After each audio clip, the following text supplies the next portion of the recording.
ഇപ്പൊ നമ്മുടെ കള്ളം എന്ന സിനിമയുടെ ഞാൻ ടൈറ്റിൽ ശ്രദ്ധിച്ചപ്പോഴാണ് ഈ കള്ളം എന്ന് പറയുന്ന ആ ഒരു ടൈറ്റിൽ തന്നെ ഭയങ്കര ക്യാച്ചിയാണ്. അപ്പൊ തന്നെ കുറെ കള്ളങ്ങളും എല്ലാം ഉണ്ടാവും എന്ന് നമുക്ക് ഊഹിക്കാം. പക്ഷെ അതിലൊരു കയർ എന്ന് പറയുന്ന ഒരു എലമെന്റും കൂടി ആഡ് ചെയ്ത്, ഐ മീൻ ആ ഫോണ്ട്, അതിന് എന്തെങ്കിലും പ്രത്യേകത ഉണ്ടോ? അതങ്ങനെ പർട്ടിക്കുലർ നമുക്ക് പറയാൻ പറ്റില്ല. അതൊരു ടൂളാണ്. നമ്മൾക്കൊരു കയർ നമ്മുടെ ഒരു കഥാപാത്രമാണ്, ഒരു ചെറിയൊരു കഥാപാത്രം. പക്ഷെ അതിനെ നമ്മൾ ഒരുപക്ഷെ സിനിമ മേക്കിംഗ് സമയത്തൊന്നും അതിനെങ്ങനെ എൻഹാൻസ് ചെയ്തിട്ടൊന്നുമില്ല. അല്ലെങ്കിൽ ഞാൻ പറയുന്നത് അതാണ് അതിൻ്റെ ഒരു മെറ്റീരിയൽ എന്നൊന്നും നമ്മൾ ചിന്തിച്ചിട്ടും ഒന്നുമില്ല. അത് പിന്നീട് എഴുതി വന്നപ്പോൾ ഓക്കെ കുരുക്കുകളാണ് എന്നൊക്കെ ഉള്ളത് പിന്നീട് അതിൻ്റെ ഒരു പെർസെപ്ഷനിൽ അങ്ങനെ വന്നു കഴിഞ്ഞപ്പോൾ ഓക്കെ കറക്റ്റാണ്, നമ്മുടെ എലമെന്റ് ഇത് യൂസ് ചെയ്തിട്ടുണ്ട്. അത് അന്നൊരു പക്ഷേ ഞാൻ തിരിച്ചറിയുന്നെങ്കിൽ ചിലപ്പോൾ സംവിധാനത്തിന്റെ സമയത്ത് ഞാനൊരു ക്ലോസ് അപ്പ് ഷോട്ടോ എന്തെങ്കിലും വെച്ചിട്ടൊക്കെ അത് അഡ്ജസ്റ്റ് ചെയ്തേനെ. പക്ഷെ ആ ഫാക്ടർ ഞാൻ എൻഹാൻസ് ചെയ്തിട്ടില്ല, ഞാൻ അതിലേക്ക് എടുത്ത് ഹൈലൈറ്റ് ചെയ്തിട്ടില്ല. പക്ഷെ അതെന്റെ ഒരു റൂട്ട്. പക്ഷെ ഇപ്പൊ ആലോചിക്കുമ്പോൾ ഓക്കെ അതങ്ങനെ കിടന്നോട്ടെ, സബ്റ്റിലാണ് എന്ന് പറയും. ഡിമാൻഡ് ചെയ്യുന്നതിനപ്പുറമുള്ള ഒരു സിനിമാറ്റിക് സംഭവങ്ങളും ഇതിനകത്തില്ല. സ്റ്റോറി ഡിമാൻഡ് ചെയ്യുന്ന സംഭവങ്ങൾ മാത്രമാണുള്ളത്. അത് മാത്രമാണ് ചിലപ്പോൾ നമ്മുടെ കൺസേൺ. അതായത് ഈ പറഞ്ഞ പോലെ ഭയങ്കരമായ സംഭവങ്ങൾ കണ്ടിരിക്കുന്ന പ്രേക്ഷകന്റെ മുന്നിൽ നമ്മൾ ഇത്രയും റോ ആയിട്ടുള്ള ഒരു സാധനം വെക്കുമ്പോൾ, അത്രയും സിമ്പിൾ ആയിട്ടുള്ള ഒരു സംഭവം വെക്കുമ്പോൾ ചിലപ്പോൾ എന്താകും എന്നുള്ളതിന്റെ ഒരു കൺസേൺ മാത്രമാണുള്ളത്. ഓഡിയൻസിന്റെ നമ്മുടെ ഓഡിയൻസിനെ ട്രസ്റ്റ് ചെയ്യുന്നു, റെസ്പെക്ട് ചെയ്യുന്നു. അത് തെളിയിച്ച ഓഡിയൻസ് ആണല്ലോ മലയാളം എന്ന് പറയുന്നത്. അത് തെളിയിച്ച ഓഡിയൻസ് ആണ്. ഓണത്തിന് പോലും ഓണപ്പടങ്ങൾ എന്ന് പറയുമ്പോൾ നമുക്ക് ഭയങ്കര വേറൊരു ലെവൽ ഓഫ് പടങ്ങളാണ്. ആ സമയത്ത് പോലും കിഷ്കിന്ദ പോലെയുള്ള പടങ്ങളൊക്കെ റൺ ചെയ്തത് അതുപോലെ ഒരു എന്താണ് സ്ലോ പേസിൽ പോകുന്ന ആ ഒരു ബീറ്റിലുള്ള ഒരു പടം അക്സെപ്റ്റ് ചെയ്തു എന്ന് മാത്രമല്ല അത് സെലിബ്രേറ്റ് ചെയ്തു എന്ന് പറയുന്നത് ലെവലിലേക്ക് പോയല്ലോ. എന്ന് വെച്ചിട്ട് അസാധ്യമായ അത്തരം ഇതൊന്നുമുള്ള സിനിമയല്ല നമ്മളതൊരു റോ ആയിട്ടൊരു സാധനം പറയുന്നു. നമ്മളത് ഏറ്റവും മിനിമലിസ്റ്റിക് ആയിട്ട് തന്നെ പറഞ്ഞു പോയിരിക്കുകയാണ്. പക്ഷെ ആ ട്രാക്കിങ്ങിൽ അത് കാര്യങ്ങൾ കൂടുതൽ അടുത്തറിയുമ്പോൾ നമുക്കൊരു ഇമോഷൻ അതിൻ്റെ പേരിൽ ഫീൽ ചെയ്യണം. ആ ഇമോഷൻ ഫീൽ ചെയ്യുമെന്നാണ് വിചാരിക്കുന്നത്. ആ ഇമോഷൻ ഫീൽ ചെയ്താൽ നമ്മൾ വിജയിച്ചു. അത് ബാക്കി നമുക്ക് നമ്മുടെ കയ്യിലല്ല. അത് കാരണം ഇതിന് മുമ്പും നമ്മളിത് ചെയ്തിട്ടുണ്ട്, ശ്രമിച്ചിട്ടുണ്ട്, പരാജയപ്പെട്ടിട്ടുണ്ട്. അപ്പോൾ അതുകൊണ്ട് ഒരു ശ്രമമാണ്. പക്ഷെ ഇത്തവണ അത് ഒത്തിരി ബെറ്റർ വേയിലായിരിക്കുമെന്നാണ് ഞാൻ വിചാരിക്കുന്നത്.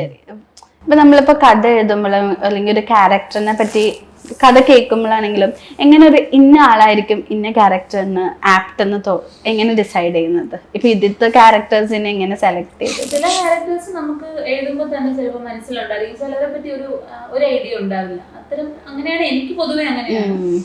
എനിക്ക് എഴുതുമ്പോൾ അറിഞ്ഞോ അറിയാതെയോ ഒരു നടനൊക്കെ കയറി വരാറുണ്ട്. ആ നടൻ കയറി വന്നാൽ പിന്നെ അയാളെ പിടിച്ചങ്ങ് പോവും.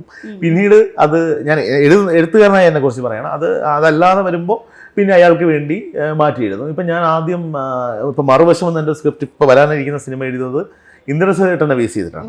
ഇന്ദ്രസേട്ടൻ്റെ പേരാണ് ഞാൻ സുരേന്ദ്രൻ എന്നാണ് ഇട്ടിരിക്കുന്നത്. പക്ഷെ ഒരു മൊമെന്റിൽ അത് നമുക്ക് അവിടേക്ക് എത്താൻ പറ്റാതെ വന്നപ്പോൾ ജയശങ്കർ എന്ന് പറഞ്ഞ നടനാണ് ചെയ്തിരിക്കുന്നത്. അപ്പോഴേക്കും അത് ജയശങ്കരേട്ടൻ്റെ ഒരു മോഡലിലേക്ക് നമ്മളത് മാറ്റും. ചെറിയ ക്രിസ്പുകളും അതെല്ലാം ചിലപ്പോൾ ലൊക്കേഷനിൽ സംഭവിക്കുന്നതാണ്. ഇപ്പോൾ ഈ സിനിമയുടെ കാര്യത്തിൽ ആദ്യം ആര്യ ഇത് ചെയ്യാൻ വേണ്ടിയിരിക്കുന്ന ഒരു സാഹചര്യത്തിലായിരുന്നു ഈ സിനിമ മൂവ് ചെയ്തത്. അതിനുശേഷമാണ് ആര്യ എൻ്റെ അടുത്തേക്ക് വരുന്നത്. അപ്പോൾ എന്നെ അഭിനയിക്കാൻ വിളിക്കാൻ വേണ്ടി മാത്രം വന്നത്. ഞാനൊരു വേഷം ചെയ്തിട്ടുണ്ട്.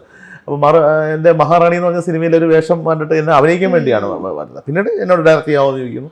അപ്പോൾ ആര്യ സെറ്റ് ചെയ്ത് വെച്ചിരുന്ന ഒരു കൈൻഡ് ഓഫ് ആക്ടേഴ്സ് വേറെ ആൾക്കാരായിരുന്നു. പക്ഷെ അത് ഉടനടി തുടങ്ങാനിരിക്കുന്ന ആ സിനിമയിലേക്ക് ആ ആക്ടേഴ്സിന് വന്നു ചേരാനാവാതെ വന്നപ്പോൾ എൻ്റെ സുഹൃത്തുക്കളായ ഓക്കെ അവർ ഫിറ്റ് ആവുന്നതുകൊണ്ടാണ് കേട്ടോ.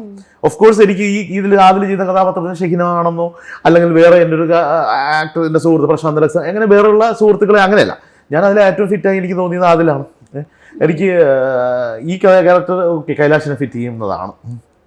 ഇത് അങ്ങനെ ജിയോ ബേബി അടക്കമുള്ള ആക്ടേഴ്സും ആർട്ടിസ്റ്റുകളും വന്നു. ഇവരെല്ലാവരും ഗംഭീരമായി നമുക്കത് ചെയ്തു തന്നിട്ടുണ്ടെന്നാണ് ഞാൻ വിശ്വസിക്കുന്നത്. ഇവരെല്ലാവരും ഇപ്പോൾ കൈലാഷിനെ ഇതുവരെ കാണാത്തൊരു മുഖവും രീതികളിലുമാണ്. കുറച്ചേ ഉള്ളൂ ആ കഥാപാത്രം. ആ ഗെറ്റപ്പും അങ്ങനെയാണ്. ആ ഗെറ്റപ്പും ഒക്കെ അങ്ങനെയാണ്. അതിലും നന്ദനിയുമാണ് ത്രൂ ഔട്ടുള്ളത്. ഇത് നമ്മൾ അവരെ വെച്ച് കൺസീവ് ചെയ്തൊന്നുമല്ല. പക്ഷെ പിന്നീട് അത് അവരുമായിട്ട് ഇപ്പൊ നമുക്ക് ജെല്ലാണ്. നമ്മൾ ഇവരല്ലാതെ നമുക്ക് ചിന്തിക്കാൻ പറ്റുന്നില്ല. ഇപ്പോൾ ജിയോ ചേട്ടനെയൊക്കെ ആര്യാണ് എൻ്റെ അടുത്ത് പറയുന്നത്. ഞാൻ കേട്ടപാടെ എന്നെ പറഞ്ഞു ആ കഥാപാത്രം ജിയോ ചേട്ടൻ ഓക്കെയാണ്. അപ്പോഴും എനിക്ക് ജിയോ ചേട്ടൻ്റെ അഭിനയത്തിൻ്റെ സ്കില്ല് എത്രത്തോളം ഉണ്ടെന്നറിയാം. ഞാൻ ഓക്കെ ഞാൻ മറ്റേ ആന്തോളജിയൊക്കെ കണ്ടിട്ടുണ്ടെങ്കിലും ഇത്രത്തോളം ഉണ്ടെന്ന് എനിക്കറിയില്ല. ഇതിന് ഒരു ഇമോഷണൽ സീക്വൻസ് അദ്ദേഹം കൈകാര്യം ചെയ്യുന്ന വിധം കണ്ടപ്പോൾ ഞാൻ ഞെട്ടിപ്പോയി. ഞാൻ പറഞ്ഞു എന്തൊരു ആക്ടറാണ്, ബ്രില്യൻ്റ് ആക്ടറാണ്. ബ്രില്യൻ്റ് ആക്ടറാണെന്ന് ഞാൻ എടുത്ത് പറയേണ്ട ആവശ്യമില്ല. പക്ഷെ ബ്രില്യൻ്റ് ആക്ടറാണെന്നുള്ളത് കൂടി ചേർത്ത് വായിക്കേണ്ടതുണ്ട്. അതും കൂടി പ്രൂവ് ചെയ്തു. ഇപ്പൊ ഇപ്പൊ ബിബി സാർ എന്ന് പറയുന്ന ഒരാള് സോഷ്യലി റെലവെന്റ് ആയിട്ടുള്ള ടോപ്പിക്സ് ബേസ് ചെയ്തിട്ട് മൂവി ചെയ്യുന്നു. ഇപ്പൊ ഗ്രേറ്റ് ഇന്ത്യൻ കിച്ചൺ, കാതൽ, അതൊക്കെ ഭയങ്കര എക്സ്പെരിമെന്റൽ ഓൾസോ.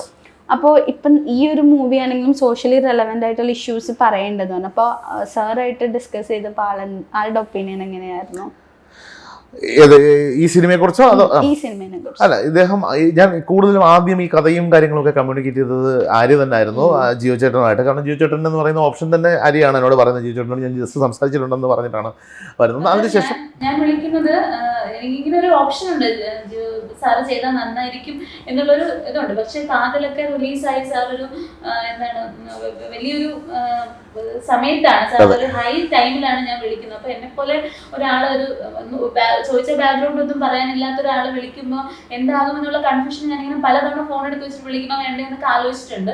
പക്ഷെ ഒരു ദിവസം രണ്ടും കൽപ്പിച്ച് ഞാൻ വിളിച്ചു, സാർ ഇങ്ങനെ ഒരു സിനിമ ചെയ്യുവാണ്, സാറിന് ചെയ്യാൻ പറ്റും, ഞാൻ ഉറപ്പായിട്ട് വരും, ഞാൻ ആ സമയത്ത് അവൈലബിൾ ആണ്, ഞാൻ ഉണ്ടാവും എന്ന് പറഞ്ഞു. സ്ക്രിപ്റ്റ് ഒന്ന് വോയിസ് നോട്ട് ആയിട്ട് ഒന്ന് കഥ പറയുമെന്ന് പറഞ്ഞു. അപ്പോൾ കഥ പറഞ്ഞു കഴിഞ്ഞപ്പോൾ പുള്ളി പറഞ്ഞു ഓക്കെയാണ്, ചെയ്യാമെന്ന് പറഞ്ഞു. പിന്നീട് സ്ക്രിപ്റ്റ് വായിച്ചു കഴിഞ്ഞപ്പോൾ ഒരു ചെറിയ, അത് നമ്മുടെ സ്പോയിലർ ആയിട്ട് വരും, അപ്പൊ അതുകൊണ്ടൊരു ചെറിയൊരു കൺഫ്യൂഷൻ പറഞ്ഞു. ഇല്ല അങ്ങനെയല്ല എന്ന് പറഞ്ഞു. കാരണം സാർ അത്രയും സോഷ്യലി കമ്മിറ്റഡ് ആയ അല്ലെങ്കിൽ അത്രയും ഇതായി നിൽക്കുന്ന ഒരാളിന് അത്തരത്തിൽ സ്ക്രിപ്റ്റ് സെലക്ട് ചെയ്യുമ്പോൾ എല്ലാ കാര്യങ്ങളും നോക്കണം. ഈവൻ നമ്മൾ പൊളിറ്റിക്കലി കറക്റ്റ് ആവേണ്ട ഒരു ബാധ്യതയുണ്ട് എല്ലാവർക്കും, ഈ പറയുന്ന എല്ലാവർക്കും ഉണ്ട് ആ ഒരു സംഭവം. അപ്പോൾ അത്തരത്തിൽ ഒരു സംഭവം, ഒരു കൺഫ്യൂഷൻ പറഞ്ഞു. അപ്പോൾ നമ്മൾ പറഞ്ഞു ഇല്ല അങ്ങനെ ഒരു ഇതില്ല, ഓക്കെ വന്നു ചെയ്തു, വളരെ ഗംഭീരമായി ചെയ്തിട്ടുണ്ട്. ജിയോ ചേട്ടനെ ഞാൻ ഈ മറുവശം ഇനി വരാനുള്ള എൻ്റെ സിനിമയാണ്, അതിലേക്ക് ഞാൻ ആദ്യം ചോദിച്ചൊരു ക്യാരക്ടറിനെ കാസ്റ്റ് ചെയ്ത് മനസ്സുകൊണ്ട്. അപ്പോൾ ഞാൻ എന്നിട്ട് എൻ്റെ ഒരു സുഹൃത്തായ ഒരു ഡയറക്ടറിനോട് ചോദിച്ചു, ഞാനിത് ജിയോ ബേബി ചേട്ടനെ ആ ക്യാരക്ടറിന് വെച്ച പ്രശ്നം. അപ്പോൾ കാതലൊക്കെ കഴിഞ്ഞിരിക്കുന്ന സമയമാണ്. അപ്പോൾ നമ്മൾ എന്തുകൊണ്ട് ചോദിക്കുന്നത് വെച്ചാൽ, ഒരു ഡയറക്ടർ വേറൊരു ഡയറക്ടറിൻ്റെ സിനിമ വരുമ്പോൾ അയാൾക്ക് നമ്മുടെ ഒരു മേക്കിംഗ് രീതികളുമായിട്ട്, പ്രത്യേകിച്ച് മിനിമലിസ്റ്റിക് പശ്ചാത്തലത്തിലൊക്കെ നിൽക്കുമ്പോൾ നമ്മൾ ഒരുപാട് പരിമിതികളിലൊക്കെ നിന്നുകൊണ്ടായിരിക്കും അതിനെ എഗ്രി ചെയ്യാൻ പറ്റുന്ന ഒരാളായിരിക്കും എന്നുള്ളൊരു കൺഫ്യൂഷൻസ് വരും. അപ്പോൾ അതിൻ്റെ ബേസിൽ ഞാൻ എൻ്റെ സുഹൃത്തിനോട് ചോദിച്ചപ്പോൾ അതിന് പറഞ്ഞു വെക്കാതിരിക്കുന്നതായിരിക്കും നല്ലത്. അത് ചിലപ്പോൾ വന്നിട്ട് ഇവിടെ തലവേദന വെച്ചാൽ വേറെ അദ്ദേഹം തലവേദന ഉണ്ടാകുമെന്നുള്ളതല്ല, ആ സിനിമ മേക്കിംഗ് രീതികൾ ആയിട്ട് ചിലപ്പോൾ മാച്ചായി പോയില്ലെങ്കിലോ എന്നുള്ളതാണ്. അങ്ങനെ ഞാൻ വിളിക്കാതെ പോയ ഒരാളാണ് അത്. അടുത്ത സിനിമയിൽ നമ്മൾ വരുമ്പോൾ എനിക്ക് ഏറ്റവും ഈസിനെസ് ഉണ്ടാക്കി തന്ന ഒരു ആർട്ടിസ്റ്റാണ്. ആർട്ടിസ്റ്റ് എന്ന നിലയിൽ മാത്രമല്ല എന്നോട് പറയുന്നത്, ആടാ ഞാൻ ഈ രീതിക്കൊക്കെ ചെയ്തു വന്നതാണ്, എനിക്കും ഇത് നന്നായി വർക്കാവുന്ന അത് നല്ലതാണ്. ഒരു സീനൊക്കെ എടുത്ത് കഴിയുമ്പോൾ പുള്ളി ഇത് മതിയല്ലോ, ഇനിയിപ്പോൾ എടുക്കണ്ടല്ലോ, നമുക്ക് ഇനി അതിൻ്റെ ആവശ്യമില്ലല്ലോ, അല്ലേ, സെറ്റാണത് എന്ന് പറയുമ്പോൾ നമുക്ക് നമ്മൾ കോൺഫിഡൻ്റ് ആണ്. അത് കഴിഞ്ഞിട്ട് നമ്മളോട് അടുത്ത പരിപാടി ഉണ്ടെങ്കിലും വിളിക്കണമെന്ന് പറഞ്ഞിട്ട് പോകുന്ന ഒരു ഏരിയയിൽ നമ്മളും ഹാപ്പിയാണ്. അപ്പോൾ ആ ഏരിയ കഴിയുമ്പോഴാണ് എനിക്കും ഓക്കെ ഡൺ, നമ്മളും പുള്ളിയുടെ കൂടെ വർക്ക് ചെയ്യുമ്പോൾ നമുക്ക് വേറെ പ്രശ്നങ്ങളൊന്നും ഇല്ലാതെ നമുക്കത് മാനേജ് ചെയ്യാൻ പറ്റി എന്ന് പറയുന്നത് ഒരു ഹാപ്പിനെസ് ആണ്. ഞാൻ പറയുന്ന ഒരു അദ്ദേഹം ഒരു പ്രൂവ്ഡ് ഡയറക്ടർ, ഭയങ്കര പാഷനേറ്റ് ആയിട്ടുള്ള ഒരു ആക്ടറിനെ, എസ്റ്റാബ്ലിഷ്ഡ് ആയിട്ടുള്ള ഒരു ഡയറക്ടറാണ്, പക്ഷെ ഭയങ്കരമായിട്ട് പാഷനേറ്റ് ആണ്. അത് ഭയങ്കര ജെനുവിൻ പാഷൻ ഉള്ളവർക്ക് മാത്രമല്ല അപാരമായ ആക്ടിങ് കപ്പാസിറ്റി ഉണ്ട്. അത് പക്ഷേ പ്രൂവ് ചെയ്യപ്പെട്ടിട്ടുണ്ടായിരിക്കാം, ഇനി വരും പ്രൂവ് ചെയ്യപ്പെട്ടിട്ടുണ്ട്. ഞാൻ പറയുന്നത് ഫ്രീഡം ഫൈറ്റിലോ ഇതൊക്കെയൊക്കെ നമുക്കുണ്ട്, എങ്കിലും ഇനി അതിന്റെ റേഞ്ച് ചിലപ്പോൾ നമ്മൾ വിചാരിക്കാത്ത റേഞ്ചിലേക്ക് സെഗ്മെന്റിലേക്ക് പോകും. അത് എൻ്റെ സിനിമയിലൂടെ പോകുന്നതെന്നല്ല ഞാൻ പറയുന്നത്. ആഫ്റ്റർ ഓൾ ഇതിനെല്ലാം ശേഷം ഈ സിനിമയിൽ തുടക്കമായി 1-2 സിനിമകൾ ഇനി വരാനുണ്ട്. അതെല്ലാം കഴിയുമ്പോൾ അദ്ദേഹം ഇനി പോകാൻ പോകുന്ന ലീഗ് ഒരു ആക്ടർ എന്ന നിലയിലും കൂടി അത് അപാരമായ ഒരു റേഞ്ചിലേക്ക് ആയിരിക്കും പോകും.